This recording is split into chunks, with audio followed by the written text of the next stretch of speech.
Imagine this, a quiet, sunny afternoon in a local park.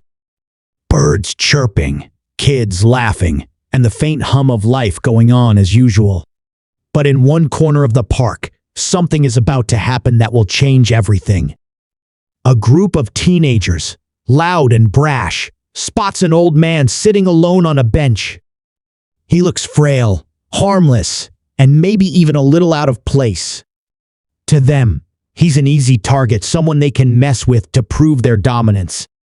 What they don't know is that this man is anything but ordinary. He's a living legend, a master of martial arts with a past shrouded in mystery. And today, these teens are about to learn a lesson they'll never forget.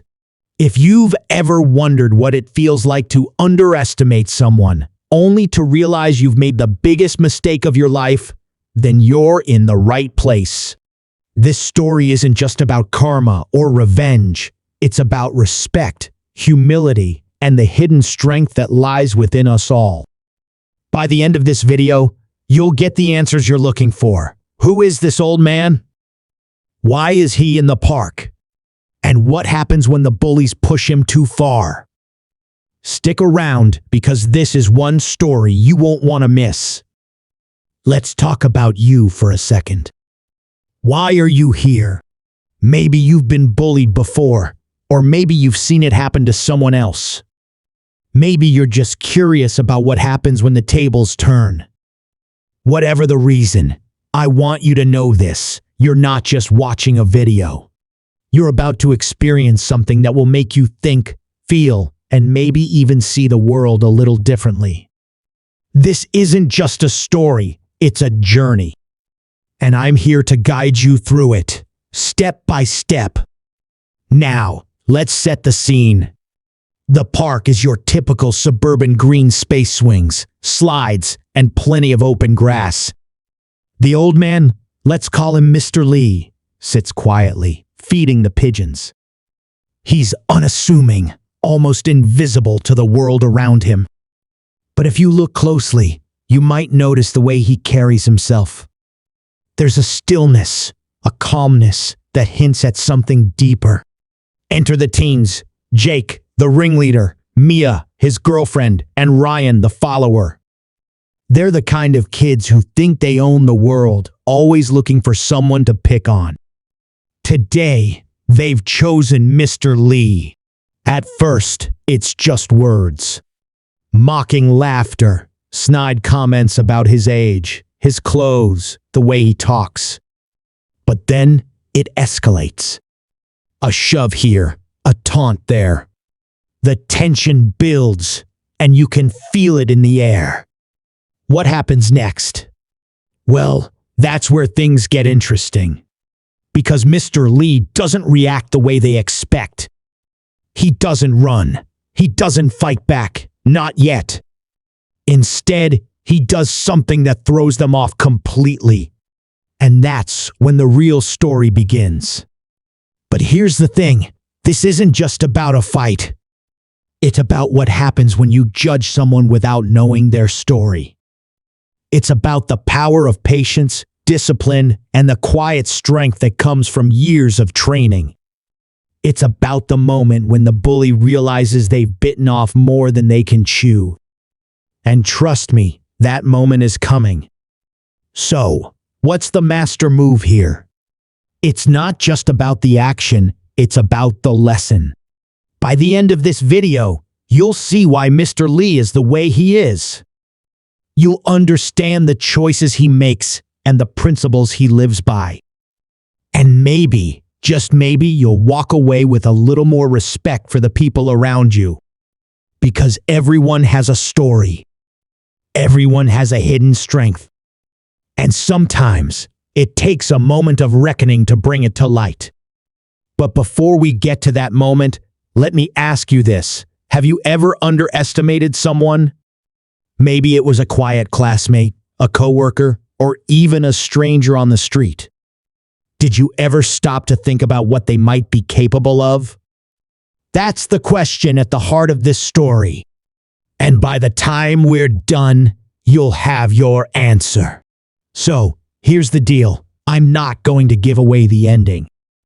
Not yet. Because this story is too good to spoil. But I will tell you this, what happens next will shock you. It will make you rethink everything you thought you knew about strength, power, and respect. And it will leave you wanting more. So, are you ready? Take a deep breath, because we're about to dive into a world where nothing is as it seems. A world where the underdog becomes the hero and the bully gets a taste of their own medicine. A world where one old man in a park holds the key to a lesson we all need to learn. Stay tuned, because this is just the beginning. And remember, the next time you see someone who seems weak or vulnerable, think twice. Because you never know who they might really be. End of part 1. Stay tuned for the next part, where the truth about Mr. Lee is revealed, and the bullies face the consequences of their actions.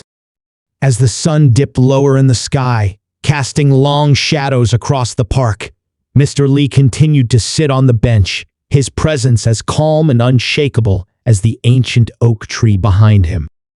To the casual observer, he was just another elderly man enjoying the tranquility of the afternoon. But if you paid closer attention, you might notice the subtle details that set him apart. His hands, though weathered, moved with a precision that hinted at years of discipline. His eyes, though kind, carried a depth of experience that seemed to pierce through the surface of things. And then there was the way he carried himself, a quiet confidence that suggested he was no stranger to adversity. Mr. Lee hadn't always been a fixture in this park. In fact, he was a relative newcomer to the neighborhood, having moved into a small apartment just a few blocks away only 6 months ago. His arrival had gone largely unnoticed, as he kept to himself and rarely engaged with the locals. But those who did cross paths with him couldn't help but feel a sense of intrigue. There was something about him that didn't quite fit the mold of a typical retiree. He didn't spend his days playing chess or tending to a garden. Instead, he was often seen walking briskly through the streets at dawn, his movements fluid and deliberate, as though every step was part of a larger routine. Rumors began to swirl, as they often do in small communities. Some said he was a retired professor. Others whispered that he had been a soldier in a distant war. A few even speculated that he was a former spy, though no one could say for sure. What was clear, however, was that Mr. Lee had a past, one that he guarded closely. He rarely spoke about himself, and when he did, it was always in vague terms. "I've lived many lives," he would say with a faint smile, leaving more questions than answers. But why was he here, in this park, on this particular day? That was the question that no one could answer. Some claimed they had seen him there every afternoon for weeks, always sitting on the same bench, always feeding the pigeons. Others insisted he only appeared sporadically, as though he were waiting for something or someone. And then there were those who believed he was simply a man who enjoyed the solitude, a quiet soul seeking refuge from a world that had moved on without him. The truth, as it often is, was far more complicated. Mr. Lee's presence in the park was no accident. He had chosen this place deliberately, though his reasons were known only to him. Perhaps it was the familiarity of the setting, a reminder of a time long past. Or perhaps it was the anonymity it offered, a place where he could observe without being observed. Whatever the case, he had become a fixture in the park, a silent witness to the ebb and flow of life around him. But today was different. Today, the peace of the park was shattered by the arrival of Jake, Mia, and Ryan. At first, Mr. Lee paid them no mind. He had seen their type before, young, brash, and full of themselves. They were like a storm on the horizon, loud and unpredictable, but ultimately fleeting. He had learned long ago that the best way to deal with such people was to ignore them, to let their energy burn itself out. But as their taunts grew louder and more personal, he could feel the weight of their words pressing against him, testing the limits of his patience. What the teens didn't know, what they couldn't possibly know, was that Mr. Lee had spent a lifetime mastering the art of self-control. He had trained his body and mind to remain calm in the face of adversity, to channel his emotions into something productive rather than destructive. But even the most disciplined among us have our breaking points, and Mr. Lee was no exception. As the situation escalated, he found himself at a crossroads. Should he walk away, as he had done so many times before? Or should he stand his ground and teach these kids a lesson they would never forget? The answer, when it came, was as unexpected as it was inevitable. Mr. Lee didn't raise his voice or clench his fists. Instead, he simply stood up, his movements slow and deliberate, and turned to face his tormentors. There was no anger in his eyes, no hint of aggression. Just a quiet resolve that seemed to fill the space between them. For a moment, the teens hesitated, caught off guard by the sudden shift in energy. But then Jake, ever the leader, stepped forward, his bravado masking the uncertainty that flickered in his eyes. "What are you gonna do, old man?" he sneered, his voice dripping with mockery. Mr. Lee didn't respond. Instead, he took a single step forward, his posture relaxed, but his gaze unwavering. It was a small gesture, but it carried the weight of 1,000 unspoken words. And in that moment, something changed. The air grew heavier, the tension thicker, as though the very fabric of reality had shifted. The teens, for all their bluster, could feel it too. They had crossed a line, though they didn't yet know what that line was. But Mr. Lee knew. He had been here before, in situations far more dangerous than this. He had faced down adversaries who made these kids look like amateurs, and he had emerged victorious every time. Not because he was stronger or faster, but because he understood something they didn't. True power comes from within. It's not about brute force or intimidation. It's about knowing who you are and staying true to that, no matter what. And yet, even as he prepared to defend himself, Mr. Lee couldn't shake the feeling that this encounter was about more than just a few disrespectful teens. There was something else at play here, something deeper and more sinister. He had sensed it from the moment he arrived in the park, a faint but persistent unease that had been growing with each passing day. It was as though the universe was trying to tell him something, to warn him of a danger he couldn't yet see. But what was it? And why now? Those were the questions that haunted him as he stood there, facing down the bullies who had unwittingly stumbled into his world. The answers, he knew, were out there, waiting to be discovered. But first, he had to deal with the immediate threat. And deal with it he would in a way that would leave no doubt about who he really was. As the first punch was thrown, the world seemed to slow down, every movement unfolding in excruciating detail. Jake's fist arced through the air, aimed squarely at Mr. Lee's face. But before it could connect, something extraordinary happened. Mr. Lee shifted his weight ever so slightly, his body moving with a grace that defied his age. The punch missed its mark by inches, and in the blink of an eye, Jake found himself on the ground, his arm twisted behind his back in a hold he couldn't break. The other teens froze, their bravado evaporating in the face of Mr. Lee's skill. But this was only the beginning. What happened next would change everything, not just for the bullies, but for Mr. Lee as well. Because this wasn't just a fight. It was a turning point, a moment that would reveal the truth about who he was and why he was here. And it would set in motion a chain of events that no one could have predicted. But that's a story for another time. For now, all you need to know is this: Mr. Lee is not just an old man in a park. He's a force to be reckoned with, a man with a past as mysterious as it is dangerous. And the bullies who thought they could push him around are about to learn that lesson the hard way. So, what happens next? Who is Mr. Lee, really? And what secrets is he hiding? Stay tuned, because the answers are coming, and they're going to blow your mind. End of part 2. The mystery deepens as Mr. Lee's true nature begins to reveal itself. What will happen when the bullies realize they've underestimated him? And what dark secrets lie hidden in his past? Find out in the next part of this gripping story. As Jake lay on the ground, his arm pinned in a hold he couldn't escape, the other teens stared in stunned silence. Mia's eyes widened, her earlier bravado replaced by a flicker of fear, while Ryan took a hesitant step back, his hands raised in a gesture of surrender. The park, once filled with the sounds of laughter and birdsong, now felt eerily quiet, as though the world itself was holding its breath.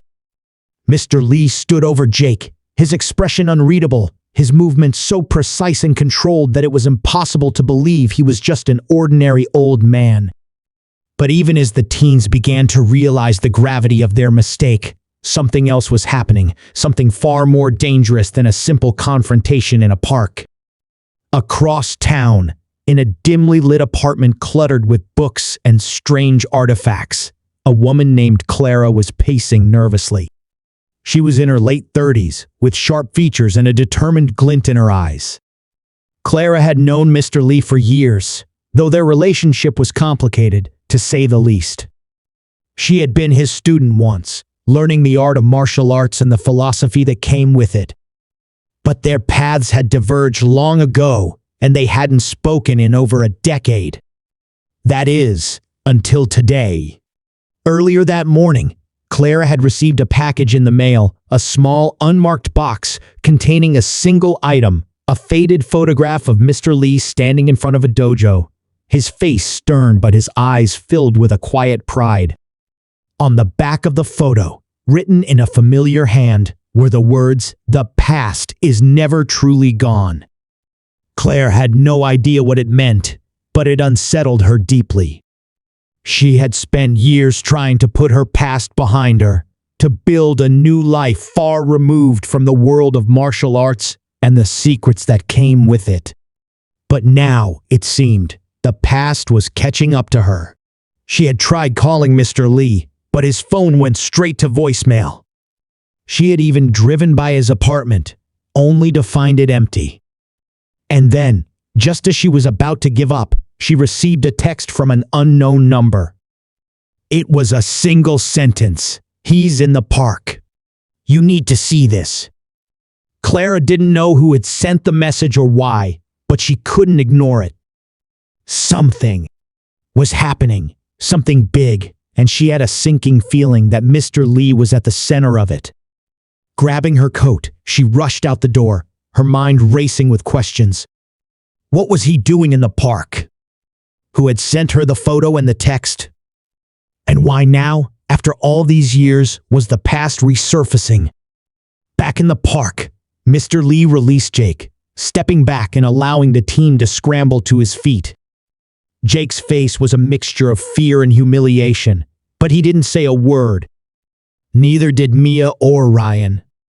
They simply backed away, their earlier bravado replaced by a newfound respect and perhaps a little fear.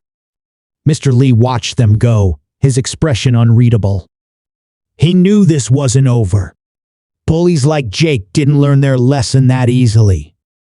But for now, at least, they would think twice before picking on someone they didn't understand.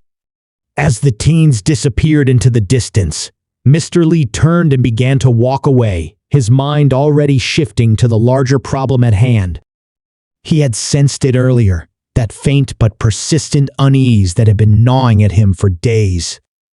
It wasn't just the bullies or the park or even the quiet life he had built for himself. It was something deeper, something darker. And now, with Clara's sudden reappearance, He knew the past was catching up to him in ways he couldn't ignore. But what was it? What had brought Clara back into his life after all these years? And who had sent her that photo and text? Mr. Lee didn't have the answers, but he knew one thing for certain. This was only the beginning. Someone was watching him, someone who knew about his past and wasn't afraid to use it against him. And if he didn't figure out who it was, and fast, the consequences could be dire. As he walked, Mr. Lee's thoughts turned to the dojo in the photograph. It had been his sanctuary once, a place where he had trained countless students in the art of martial arts and the philosophy of discipline and respect. But it had also been a place of secrets, of hidden agendas and dangerous alliances. He had left that life behind, thinking he could start over. But now, it seemed, the past was coming back to haunt him. And then there was Clara. She had been one of his best students, but their relationship had ended on uncertain terms. He had always wondered what had become of her, whether she had found the peace she was searching for. But now, with her sudden reappearance, he couldn't help but feel a sense of foreboding. What did she want? And why had she reached out to him now?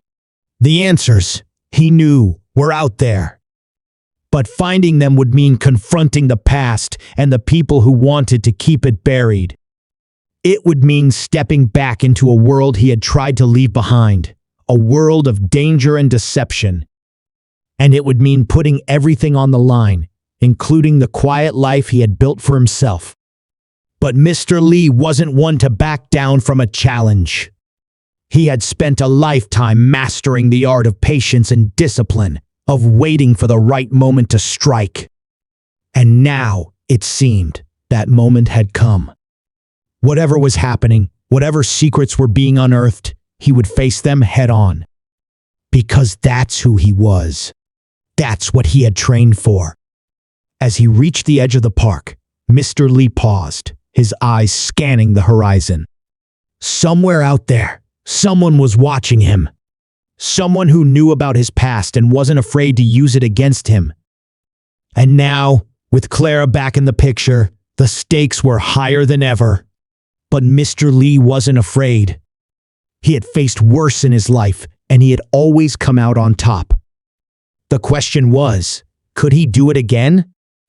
End of part 3. The mystery deepens as Clara re-enters Mr. Lee's life, bringing with her a flood of unanswered questions. Who sent her the photo and text?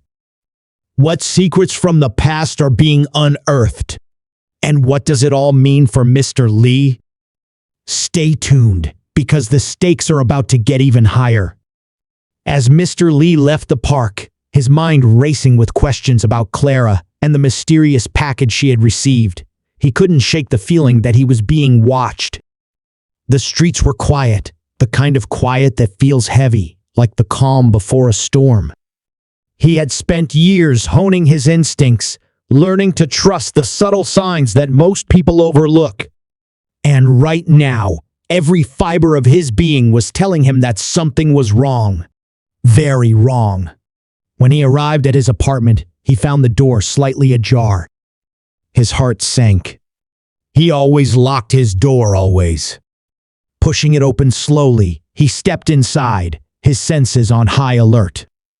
The apartment was in disarray, furniture overturned, books scattered across the floor. Someone had been here, and they had been looking for something. But what? Mr. Lee moved through the rooms with practiced precision, his eyes scanning for clues. And then he saw it. On the wall, written in bold red letters, was a single word, remember?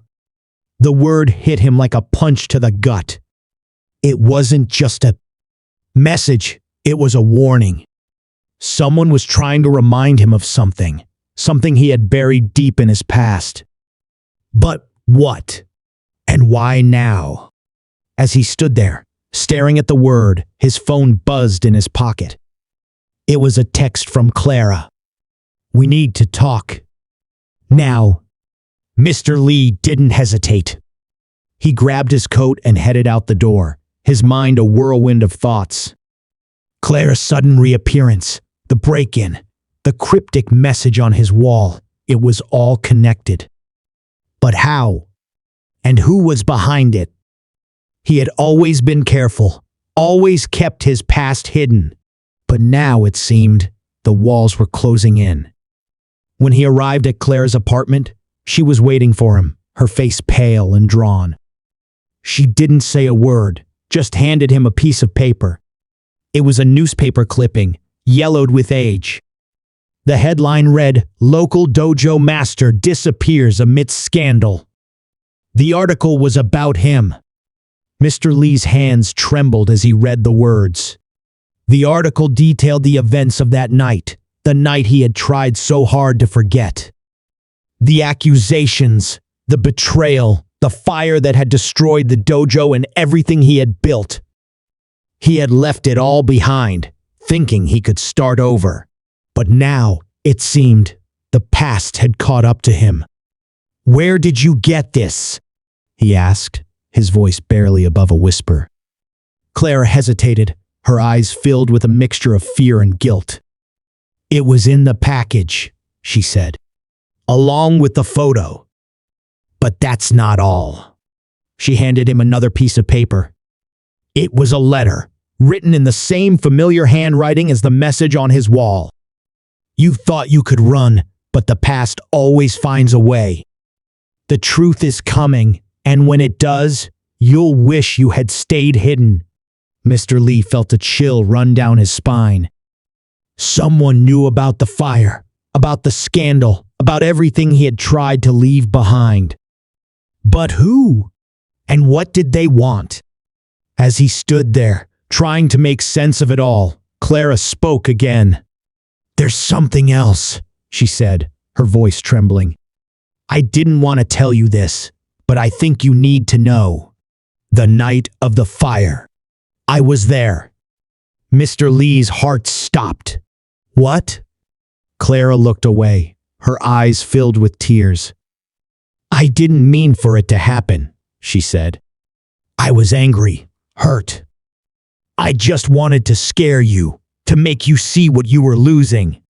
But then the fire started, and I couldn't stop it. I ran, and I never looked back. But now, someone knows. Someone knows what I did, and they're using it against us." Mr. Lee felt the ground shift beneath him. Clara had been there that night. She had started the fire. All these years, he had blamed himself, thinking it was his fault, that he had failed to protect his students, his dojo, everything he had worked for. But now, to learn that Clara had been the one responsible, it was almost too much to bear. But even as the shock of Clara's confession settled in, Mr. Lee knew there was more to the story. Someone had sent her the package, the photo, the letter. Someone was pulling the strings, manipulating them both. But who? Who? And why? As he stood there, trying to piece it all together, his phone buzzed again. It was another text, this time from an unknown number. "You're running out of time. The truth is coming, and when it does, you'll wish you had stayed hidden." Mr. Lee felt a surge of anger, of determination. He had spent years running from his past, but now, it seemed, the past had found him. And he wasn't going to run anymore. Whoever was behind this, whatever they wanted, he was going to find them. And he was going to make them pay. But as he turned to leave, Claire grabbed his arm. "Wait," she said, her voice filled with desperation. "There's something else you need to know. The person behind this. I think it's someone we both know. Someone from the dojo." Mr. Lee froze. Someone from the dojo? But who? And what did they want? The questions swirled in his mind, each one more unsettling than the last. But one thing was clear, the mystery wasn't what it seemed. The past wasn't just catching up to him, it was closing in. And if he didn't act fast, it would destroy everything he had left. End of part 4. The plot thickens as Clara's shocking confession changes everything. Who is behind the mysterious messages? What really happened the night of the fire? And how far will Mr. Lee go to uncover the truth? Stay tuned, because the twists are just getting started. The weight of Clara's confession hung heavy in the air, a storm cloud threatening to burst at any moment. Mr. Lee stood frozen, his mind racing as he tried to process what she had just revealed. The fire that had destroyed his dojo, the scandal that had forced him into hiding it, hadn't been an accident. It hadn't been his fault. It had been Clara. His student. His protege.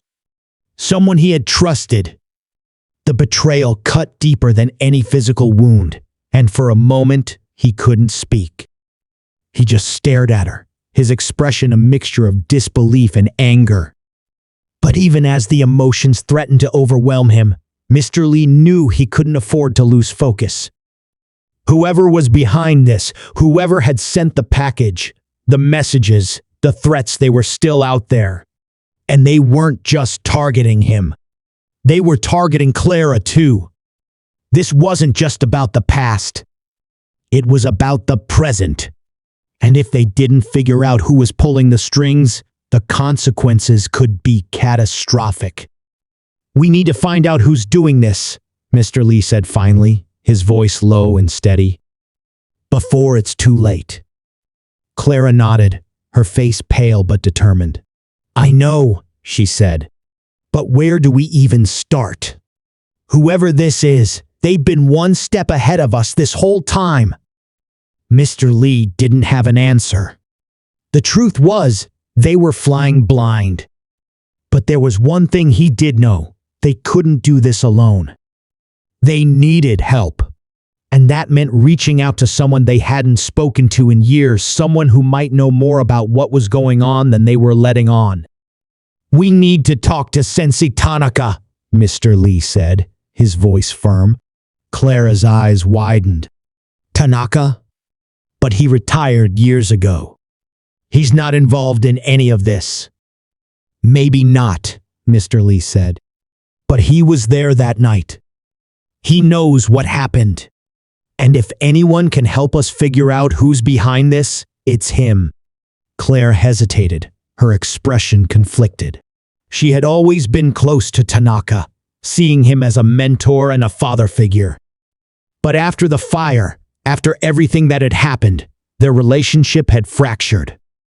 Reaching out to him now would mean reopening old wounds, confronting a past she had tried so hard to forget. But what choice did they have? "Okay," she said finally, her voice barely above a whisper. "But if we're going to do this, we need to be careful. Whoever's behind this, they're dangerous. And they're watching us." Mr. Lee nodded. He knew the risks. But he also knew that they were running out of time. The messages, the threats, the break in it was all escalating. And if they didn't act soon, it would be too late. As they left Clara's apartment and made their way to Tanaka's house, the tension between them was palpable. There was so much left unsaid, so many questions that needed answers. But for now, they had to focus on the task at hand. Finding Tanaka, getting answers, and hopefully stopping whoever was behind this before it was too late. When they arrived at Tanaka's house, it was clear that something was wrong. The front door was slightly ajar, and the lights were off. Mr. Lee's instincts kicked in immediately. He motioned for Claire to stay back as he stepped inside, his senses on high alert. The house was eerily quiet, the kind of quiet that made the hairs on the back of your neck stand up. "Tanaka," Mr. Lee called out, his voice echoing through the empty rooms. There was no response. As they moved deeper into the house, they found signs of a struggle: overturned furniture, broken glass, a trail of blood leading to the kitchen. Mr. Lee's heart sank. They were too late. And then they found him. Tanaka was lying on the floor, his body battered and bruised but still breathing. He looked up at them with bloodshot eyes, his face a mask of pain and regret. "Lee," he whispered, his voice weak. "I tried to stop them, but they were too strong." Mr. Lee knelt beside him, his hands trembling as he tried to assess the damage. "Who did this, Tanaka? Who's behind this?" Tanaka hesitated, his eyes flickering to Clara before returning to Mr. Lee. It's someone from the dojo," he said, his voice barely audible. "Someone you both know." Mr. Lee's heart raced. "Who?" But before Tanaka could answer, his eyes fluttered shut and his body went still. "No, no," Clara cried, dropping to her knees beside him. "Tanaka, wake up. Please." But it was too late. Tanaka was gone. Mr. Lee felt a surge of anger, of helplessness. They had been so close to getting answers. And now they were back to square one. But as he stood there, staring down at Tanaka's lifeless body, he realized something. Whoever was behind this, they weren't just targeting him. They were targeting everyone connected to the dojo. And if they didn't figure out who it was, and fast, they would all be in danger. But how? How could they stop someone who was always one step ahead? Someone who seemed to know their every move before they made it? As Mr. Lee and Clara left Tanaka's house, the weight of their impossible choices pressed down on them. They could keep digging, keep risking their lives to uncover the truth. Or they could walk away, try to disappear again, and hope that the past would leave them alone. But deep down, they both knew the truth. There was no walking away. Not this time. The question was, how far were they willing to go to uncover the truth? And what were they willing to sacrifice along the way? End of part 5. The stakes have never been higher as Mr. Lee and Clara face impossible choices. Who is targeting them? What secrets are still hidden in the past? And how far will they go to uncover the truth? Stay tuned, because the danger is only getting worse. The night was thick with tension as Mr. Lee and Clara left Tanaka's house, the weight of his final words hanging heavy in the air. "Someone from the dojo." The phrase echoed in Mr. Lee's mind, a haunting reminder that the danger was closer than they had ever imagined. But who? Who among the people they had once trusted could be capable of this? The list was short, but each name carried its own weight of betrayal. As they walked, the streets felt darker, the shadows longer, as though the city itself was conspiring against them. Claire broke the silence first, her voice trembling but resolute. "We need to figure this out, Lee. Before it's too late. Whoever's doing this, they're not just after us. They're after everyone connected to the dojo. And if we don't stop them..." She didn't finish the sentence. She didn't need to. Mr. Lee knew what was at stake. Lives. Reputations. The very fabric of the world they had built. But as much as he wanted to act, to charge forward and confront the enemy head-on, he knew they couldn't afford to be reckless. Whoever was behind this was cunning, calculated, and always one step ahead. They needed a plan, and they needed it fast. As they turned a corner, Mr. Lee's phone buzzed. It was a text from an unknown number, just like before. But this time, the message was different. "You're running out of time. Meet me at the old dojo. Come alone, or she dies." Attached was a photo of a woman tied to a chair, her face bruised but unmistakable. It was me, another former student from the dojo, someone Mr. Lee hadn't seen in years. Clara's breath caught as she saw the photo. Me? Lee, we have to help her. Mr. Lee's jaw tightened. This was a trap. He knew it. But what choice did they have? They couldn't leave me to suffer, not when they had the chance to save her. But going to the old dojo, the very place where everything had fallen apart, was a risk they couldn't afford to take lightly. We'll go, Mr. Lee said finally, his voice low and steady. But we need to be smart about this. Whoever's behind this, they're expecting us. We can't just walk in there blind. Clara nodded, her eyes filled with determination. Then we'll give them what they're expecting. But we'll be ready for whatever they throw at us. As they made their way to the old dojo, the memories came flooding back. The laughter, the training, the sense of camaraderie that had once filled those walls. But now, the building was a shell of its former self, its windows broken, its doors hanging off their hinges. It was a monument to a past that had been destroyed, a reminder of everything they had lost. When they arrived, the dojo was eerily quiet, the kind of quiet that made your skin crawl. Mr. Lee motioned for Clara to stay back as he stepped inside, his senses on high alert. The air was thick with the scent of dust and decay, and the faint sound of footsteps echoed through the empty halls. Lee, Clara whispered, her voice barely audible. Be careful. He nodded, his eyes scanning the shadows for any sign of movement. And then he saw her.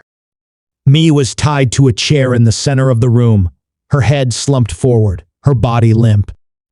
Mr. Lee's heart raced as he rushed to her side, his hands trembling as he untied the ropes. Mi, he said softly, shaking her gently. Mi, wake up. Her eyes fluttered open, filled with fear and confusion. Lee? She whispered, her voice weak. You shouldn't have come.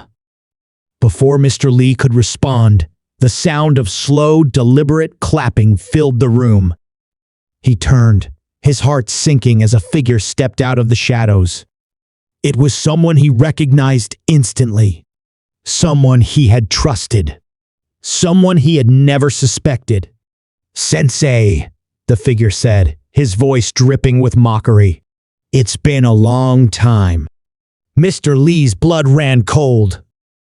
It was Hiroshi, one of his most promising students, someone he had considered a son.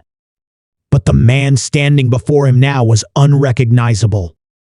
His eyes were cold, his smile cruel, and in his hand he held a knife. Hiroshi, Mr. Lee said, his voice steady despite the storm raging inside him. What are you doing? Hiroshi laughed, a sound that sent chills down Mr. Lee's spine. What am I doing? I'm finishing what you started, Sensei. The dojo, the fire, the scandal, it was all your fault. You destroyed everything. And now it's time for you to pay. Mr. Lee's mind raced as he tried to make sense of Hiroshi's words. The fire, the scandal, it had all been orchestrated by Hiroshi? But why? What could possibly drive someone to betray their own mentor, their own family? As if reading his thoughts, Hiroshi's smile widened. You never understood, did you? The dojo wasn't just a place to train. It was a family. And you destroyed it. You destroyed us. And now it's time for you. Strength that wins the day, but the power of the truth. The live stream captures everything, the confrontation, the betrayal, the fight, and within hours, the story is everywhere. The conglomerate's empire begins to crumble as the public outcry grows, and the people behind the conspiracy are forced to face the consequences of their actions. Robert is arrested, his face plastered across the news as the mastermind behind the scheme. The men in suits are rounded up, their power and influence stripped away in an instant. And Emily, Linda and Jess are left standing in the wreckage, battered but unbroken. The emotional weight of the moment is overwhelming, a mix of relief, exhaustion, and triumph. They've won, but the cost has been high. As the dust settles, Emily looks at Jess, her best friend, the person who had betrayed her, but also the person who had risked everything to make things right. There's a long road ahead, a journey of healing and rebuilding trust, but in that moment, Emily knows they'll get through it. Together. Linda, standing beside them, places a hand on Emily's shoulder, her expression a mix of pride and gratitude. "You did it," she says, her voice soft but filled with emotion. "We did it." And as they walk out of the warehouse into the light of a new day, Emily feels a sense of hope she hasn't felt in a long time. The fight isn't over, not by a long shot, but for the first time, she believes that they can win. And that's enough. But just when it seems like the story is over, there's one final twist. As Emily, Linda, and Jess drive away from the warehouse, Emily's phone buzzes with a notification. It's a message from an unknown number, just 2 words. "Nice job." Emily's heart skips a beat as she realizes that whoever sent it knows more than they're letting on. The conspiracy, it seems, runs deeper than they ever imagined. The fight isn't over, it's only just begun. And as the screen fades to black, the audience is left on the edge of their seats, eager for the next chapter in this gripping, unpredictable story. The resolution of the story is a bittersweet symphony of closure and lingering mystery, a culmination of all the pain, struggle, and triumph that Emily, Linda, and Jess have endured. In the weeks following the explosive confrontation at the warehouse, life begins to settle into a new rhythm, though the scars of the past remain etched deeply into their lives. The conglomerate's empire has crumbled under the weight of the public outcry, its leaders arrested and its operations dismantled. Robert, Linda's husband, faces a litany of charges, his betrayal now a matter of public record. Linda, though heartbroken by his actions, finds a strange sense of liberation in the aftermath.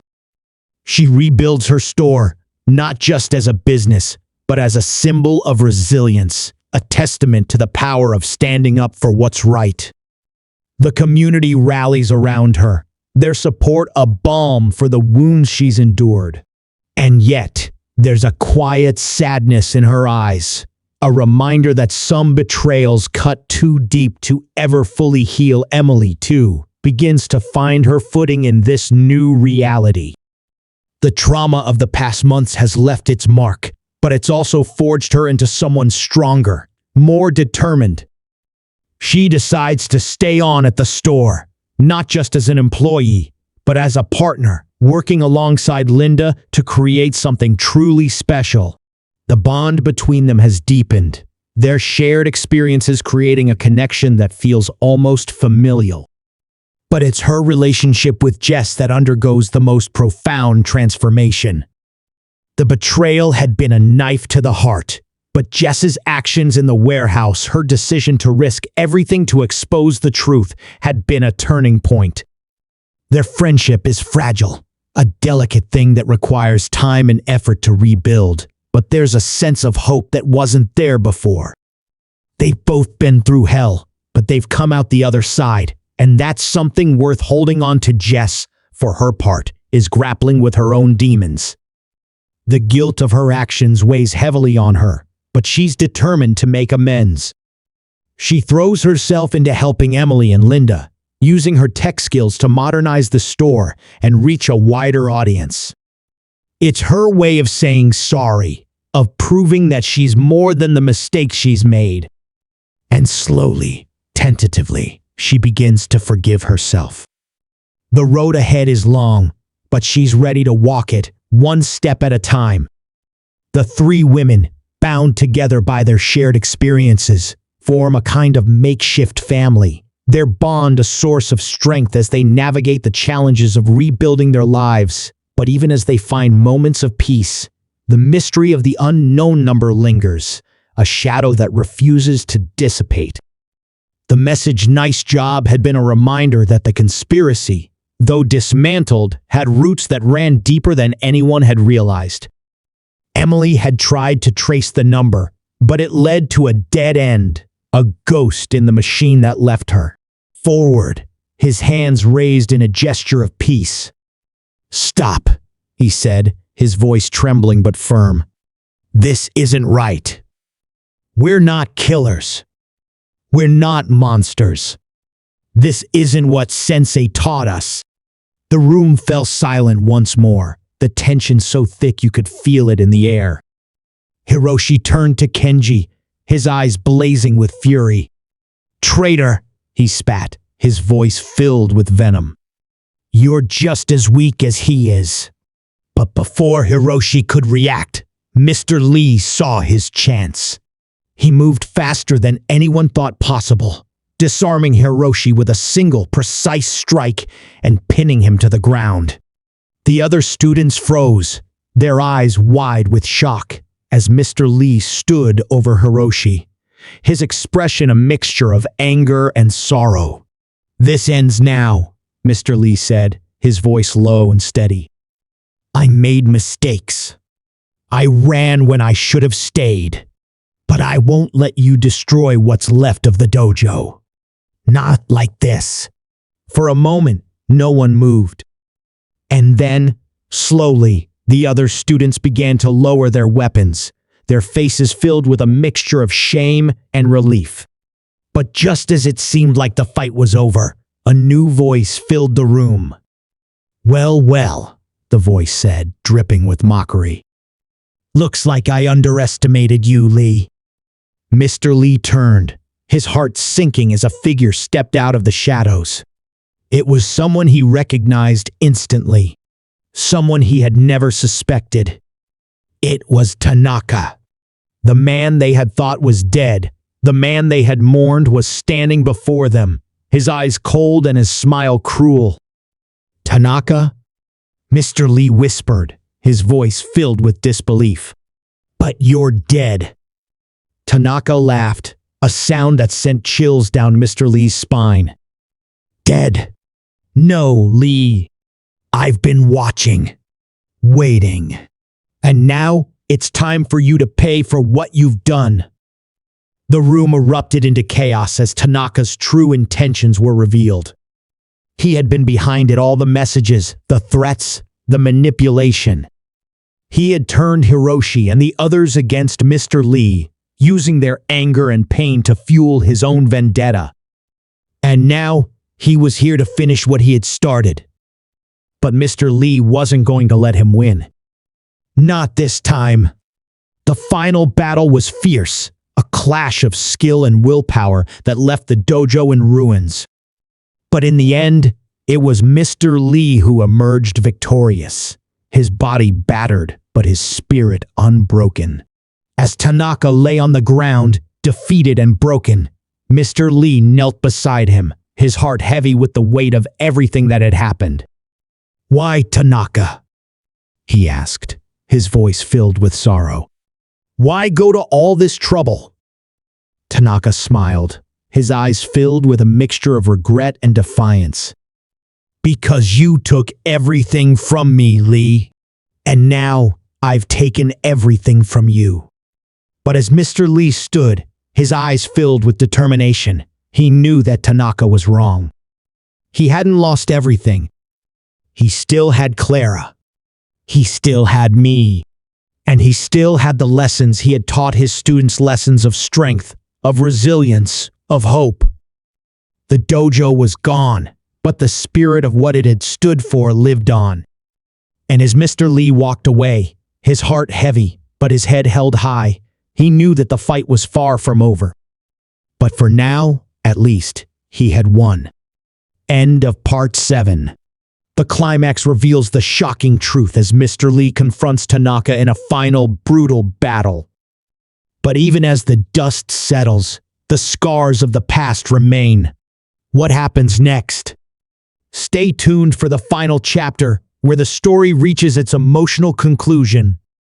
The dojo was silent now, the echoes of the battle fading into the night.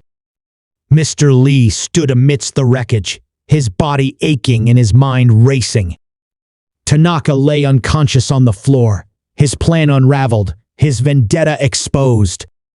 The students who had turned against Mr. Lee stood in stunned silence, their faces a mixture of shame and disbelief. Clara and me huddled together in the corner, their eyes wide with relief but also sorrow. The weight of everything that had happened, the betrayal, the violence, the lies hung heavy in the air, a reminder of how far they had all fallen. Mr. Lee took a deep breath, his chest rising and falling as he tried to steady himself. The fight was over, but the scars it had left behind would take far longer to heal. He looked at Hiroshi, who was still on the ground, his face pale and his eyes filled with regret. For a moment, Mr. Lee felt a surge of anger, of bitterness, but it quickly gave way to something else. Pity. Understanding. Hiroshi had been manipulated, just like the others. He had been used as a pawn in Tanaka's twisted game, and now he was left to face the consequences of his actions. Hiroshi, Mr. Lee said, his voice soft but firm. This isn't who you are. You're better than this. Hiroshi looked up, his eyes filled with tears. I'm sorry, Sensei, he whispered, his voice breaking. I didn't know I didn't realize. Mr. Lee knelt beside him, placing a hand on his shoulder. It's not too late to make things right, he said. But you have to choose. You have to decide who you want to be. Hiroshi nodded, his face filled with a mixture of guilt and determination. And in that moment, Mr. Lee knew that the fight wasn't just about defeating Tanaka. It was about reclaiming what had been lost, the trust, the camaraderie, the sense of family that had once defined the dojo. It was about giving his students a chance to start over, to learn from their mistakes and become the people they were meant to be. As the students began to gather around him, their faces filled with a mixture of hope and uncertainty, Mr. Lee felt a sense of peace he hadn't felt in years. The dojo was gone, but the lessons it had taught, the lessons of discipline, of respect, of resilience lived on. And as long as those lessons were remembered, the spirit of the dojo would never truly die. But even as Mr. Lee began to rebuild, he couldn't shake the feeling that something was still unresolved. Tanaka's words echoed in his mind, a haunting reminder that the past was never truly gone. You took everything from me, Lee. And now I've taken everything from you. What had Tanaka meant by that? What had Mr. Lee taken from him? The questions swirled in his mind, each one more unsettling than the last. But for now, at least, he had no answers. All he could do was move forward, one step at a time, and hope that the truth would reveal itself in time.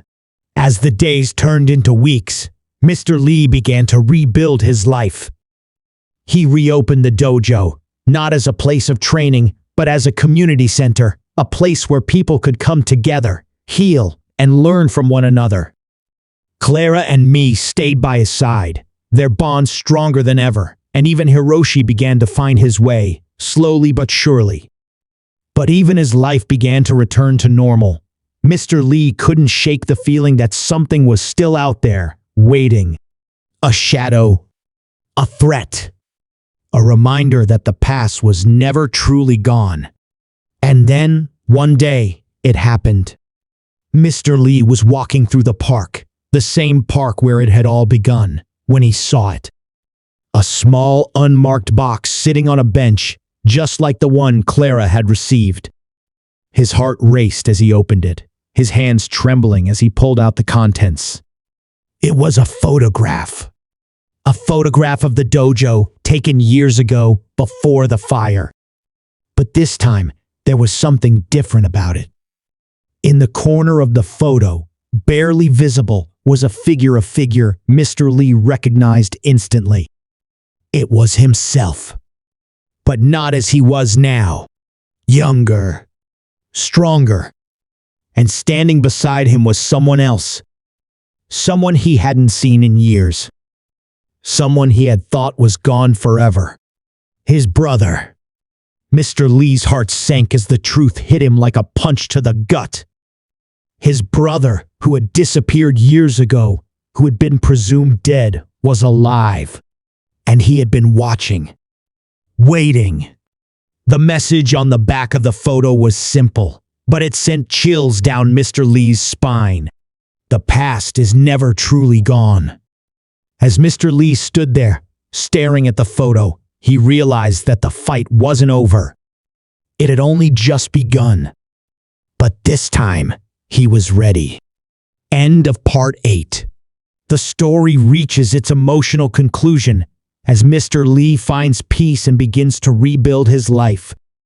But the final twist, a photograph of his long-lost brother, hints at a new chapter, one filled with even greater challenges. What happens next? The mystery continues, leaving viewers with a sense of closure, but also a lingering sense of anticipation. Stay tuned for what comes next.